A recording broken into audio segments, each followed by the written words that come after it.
electrifying suspense, adventure, romance, everything needed for a page-turning novel. The Ghost Manuscript makes its debut today. It is the story of rare book authenticator who sends out to find a mystery tomb that could rewrite the history of Western civilization. It sounds great. Author Kris Frieswick is here to tell us more. Thank you so much for being here. Thanks for having me. So you are a trained journalist. Yes, very trained. Very overtrained. Overtrained. At the Wall Street Journal. I'm an editor. I'm a deputy editor at the Wall Street Journal. My background is I've been a journalist in the New England area and New York area for my entire professional life. My hat goes to you. That Thanks. is an incredibly wonderful job. Yeah, I know. It's sort of like I always say I'm the queen of attrition. Like I'm the last woman standing in the business. Right. You know.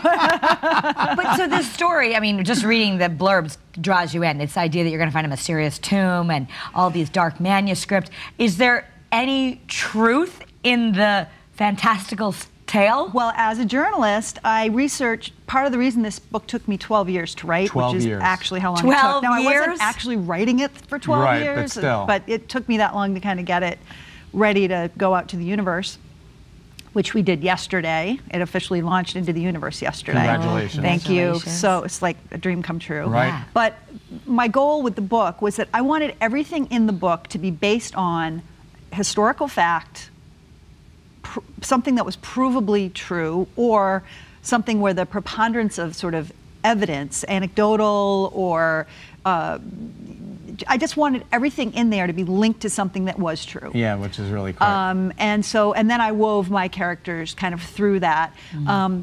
Some say, wow, that sounds like the Da Vinci Code. Well, Right. I'm like, I'll take it. Exactly. What a nice compliment Exactly that is, right. But I was being thinking compared that is, to like one of the best-selling books ever. That was one of the things I thought when you told me that, because Dan Brown, I know, takes like 7 or 8 years to write a book because he says he researches all the history about the actual place. The story is a novel, but the facts about each building or things actually exist. The secret society is real. Mm-hmm. And also just the history.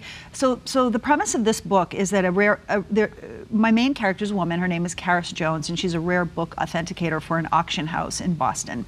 And her job is basically to make sure that when these rare manuscripts trade hands in sales, that what the seller is buying, what the buyer is buying, is actually what people claim it is, because it's easy to forge these books.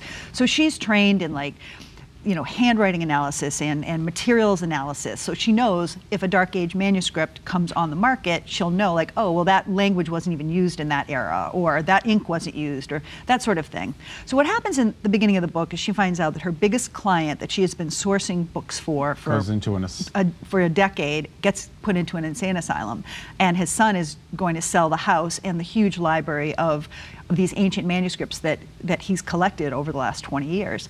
And she's sent in by her boss to go and authenticate the catalog to make sure that everything in the catalog is actually in the library to prepare it for a big sale. Well, she gets to the library and through a series of events is shown a manuscript that isn't in any catalog anywhere, and it dates back to approximately 500 AD.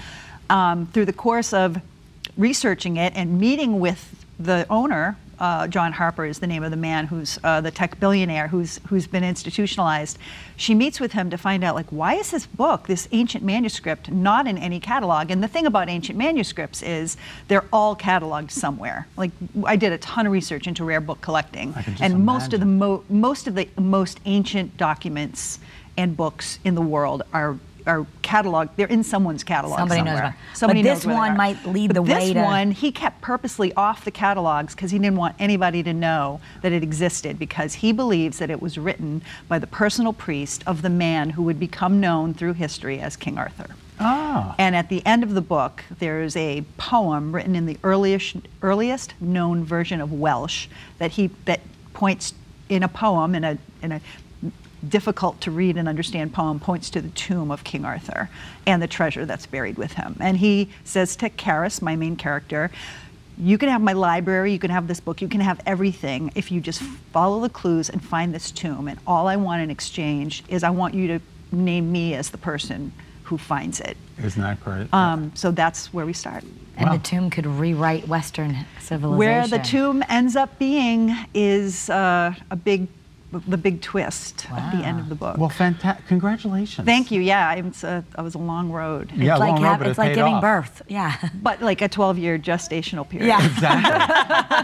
Well, that's wonderful. Thank you so much for being with us. Thanks so much for having me. I'm going to be speaking at RJ Julia tonight at 7 p.m. Yeah, we're excited for that in as Madison, and we're extremely excited about that. Cool. So I hope people will come out. Yeah. All right, the Ghost Manuscript is available now in stores and online. And again, Kris is going to be at the book signing event at RJ Julia Booksellers in Madison tonight at 7 p.m. You can register for this event online. All you have to do is head to rjjulia.com/event. So go there and get your book signed. Absolutely. Thank you. Thank you so much. It's a pleasure. And also, I just want to let you know, speaking of books, Kathy Geiss, the writer of the cartoon Kathy, that we all knew that ran nationwide for 34 years, has a new collection of essays, 50 Things That Are Not My Fault.